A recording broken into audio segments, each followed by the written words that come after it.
I'm Rico from Night Riots, and I play drums. Hey, I'm Nick, and I play guitar. And I'm Ryan, and this is F&F Presents Night Riots. Does anyone have any blueberries? I am contagious, I am breaking down. Hi everyone, this is Ryan from F&F Presents, and we are here with Nick and Rico from Night Riots. How you doing, gentlemen? Doing great. Excellent, excellent. If I was doing any better, I'd be you.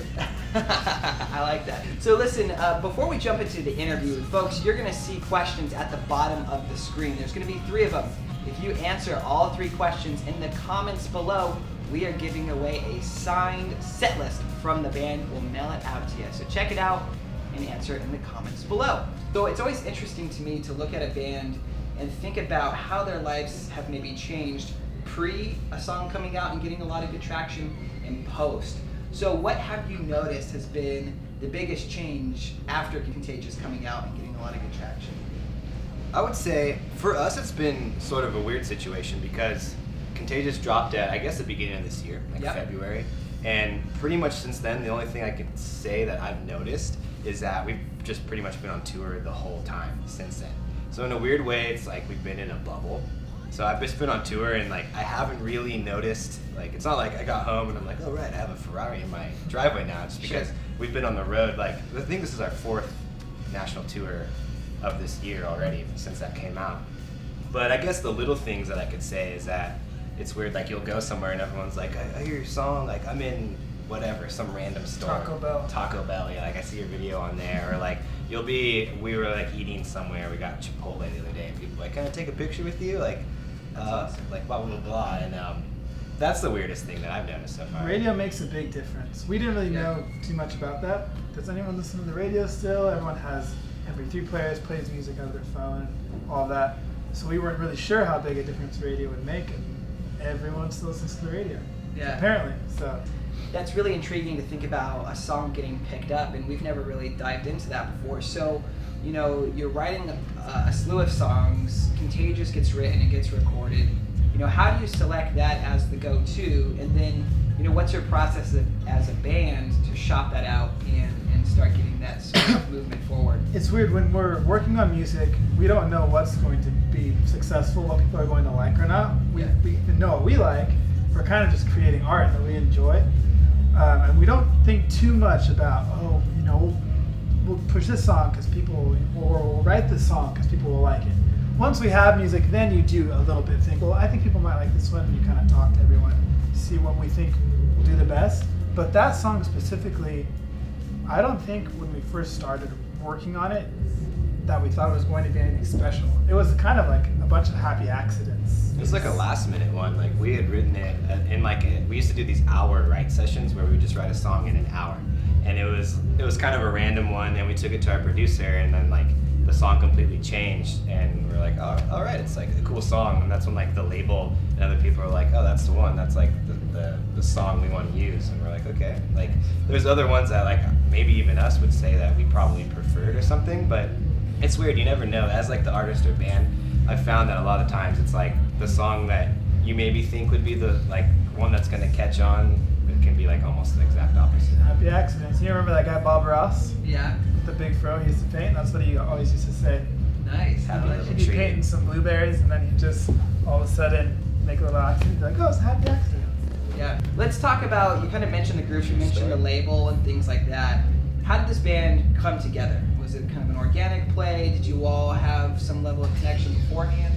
It was pretty organic. The 4 of us besides Rico all grew up together in the same small town, and it's called Templeton in California. And so we've always been playing music like in one way or another throughout since we were young. Like we would just, there's nothing to do there, so we played music.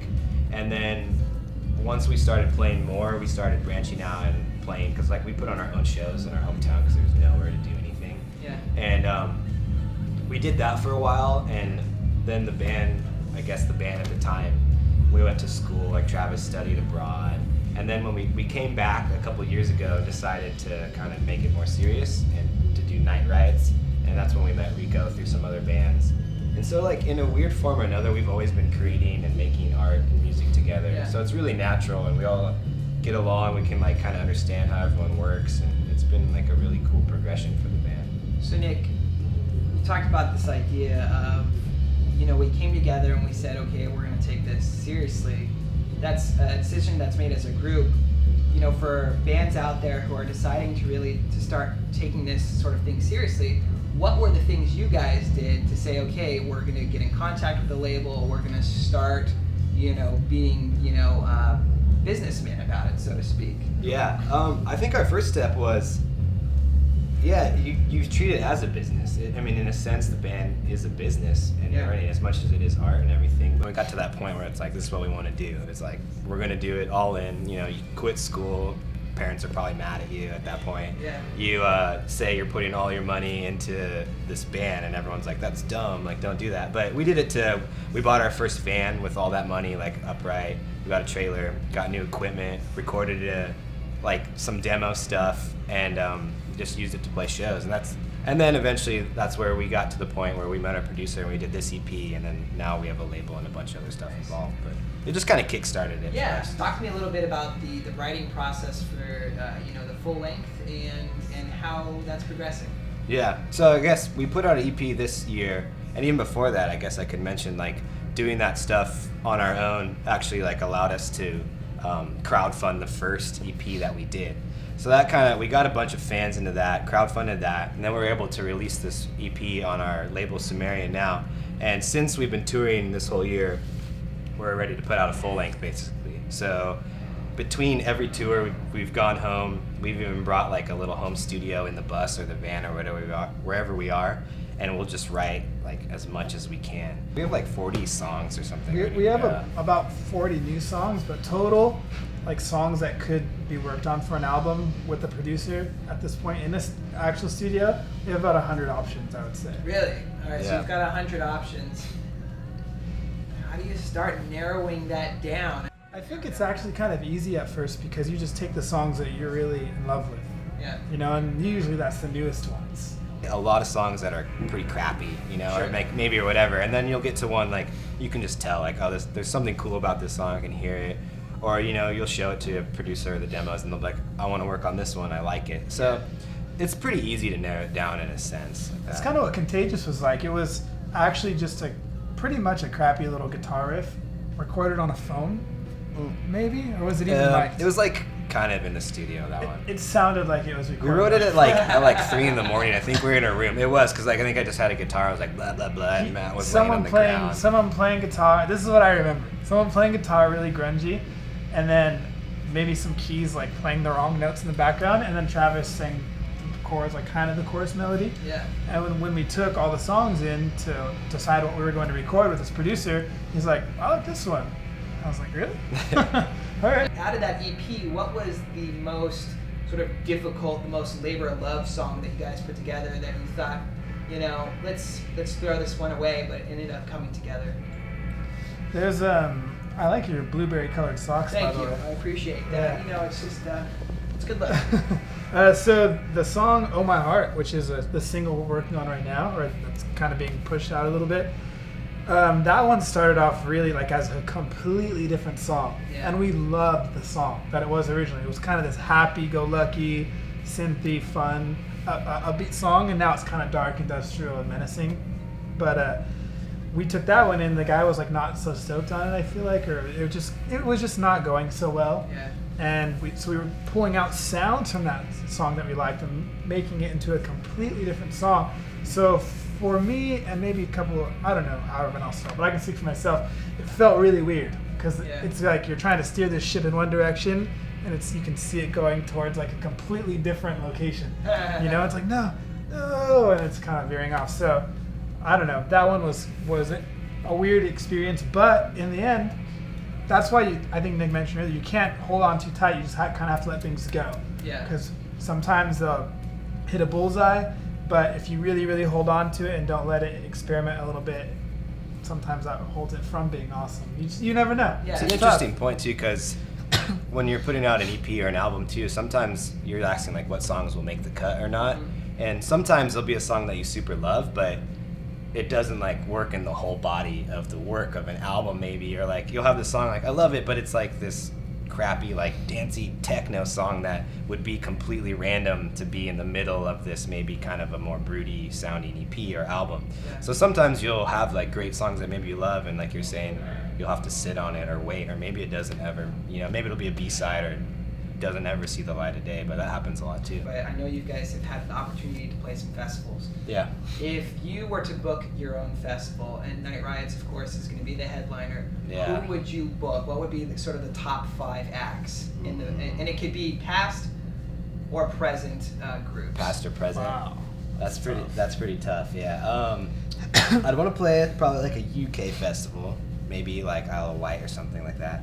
And then I'd want to bring like Freddie Mercury back from the dead and play Yes. with Queen, which would be a weird show to play because they just blow us out of the water, Yeah, we'd get annihilated. We've actually played this is a random one. We played a bunch of kind of festivals with Panic at the Disco, and I just really like those guys. I'd play with them. I'd probably play with The Cure. I'm trying to think who else. Deftones would be a fun one to be in there, but it's like all my favorite bands and stuff I like a lot, but it'd probably be like the weirdest lineup ever like that. Rico, this second to last question here is for you. If you could put a billboard anywhere in the world, where would you put it, and what would that billboard say? I like that. I'm gonna put the billboard in Fresno because that's where I grew up, and it's gonna have my face on it, super big and puffed up, with a crown, and it's just gonna say, "I'm the king." I like it. That's it. Tours are long. There's a lot of time out away from the family and things like that. I'm gonna assume it's the folks that show up to the shows that kind of keep you going. It's the fans. What have been some of the best crowd experiences that you've had so far, and what would you say to maybe some folks who are showing up to the shows but don't know you yet, and how do you want to kind of get them to follow you in the future? I mean, just coming out to the show in the first place is like a huge thing for a band. Coming out and supporting us when you're like in the random middle of the country is rad. A lot of times, people will want to bring us like treats or like snacks and stuff, which is like super cool of people to do. But I'm not saying like if you come to our show, like bring us snacks, we always want to eat, but I do want them. But people do that, and I would say if you do that to a band, I would bring them like don't bring them cookies and a lot of times people will bring bands like cookies and candy and stuff, but when you're on the road, like you're always eating really bad to begin with. It's really hard. So sometimes people will bring like something more hearty or like I bring some carrots or something in a weird way that's like, give me a bell pepper. You'll be like, thank you, like I got some vegetables, and that'll be like, you're like, I feel, it's kind of like you're home away from home. You get maybe like a more hearty meal or something like that. So when fans have done that, that's been pretty rad. Even they'll like give us letters or notes or something, and even reading like that, like you're saying, you can get disillusioned where like you're out on the road and you're like, this sucks, like I've been sitting in this van for 16 hours, and then you'll like have a mixtape that a fan made you, or read something, or just let it know that like what you're doing out here is like impacting someone, and it makes a difference, and it makes it like, this is the reason we're out here, is to connect with people, and like we wrote these songs and they mean a lot to us, and to see that connecting at a show, it makes it all worth it. So That's awesome. It's tight. I like it. If fans want to find you online and communicate with you guys, where can they find you? We're on everything: Twitter, Night Riots; Instagram, Night Riots; Facebook, same thing, and our website's nightriots.com. So add us on there, and we like to communicate with everybody. There you go. Well, I want to thank you guys so much for taking the time to talk with us. Thank you guys. You heard it here, folks. If you want to bring the guys of Night Riots something to eat, go healthy. They need some nutrition. The cookies are awesome, but bring a carrot. Or a blueberry. I'm glad you pointed out. I'm glad you're concluding with the most important point of the whole. We really did. That's the gist of the message. Is that we like to eat Carrots. a lot. And again, if you haven't seen the questions at the bottom of the video, restart it, watch the questions, answer them in the comments below, and you could be the lucky winner of a signed set list from the group. If you liked the video, feel free to subscribe. We're not going to complain about it. Thank you so much, and we'll see you soon.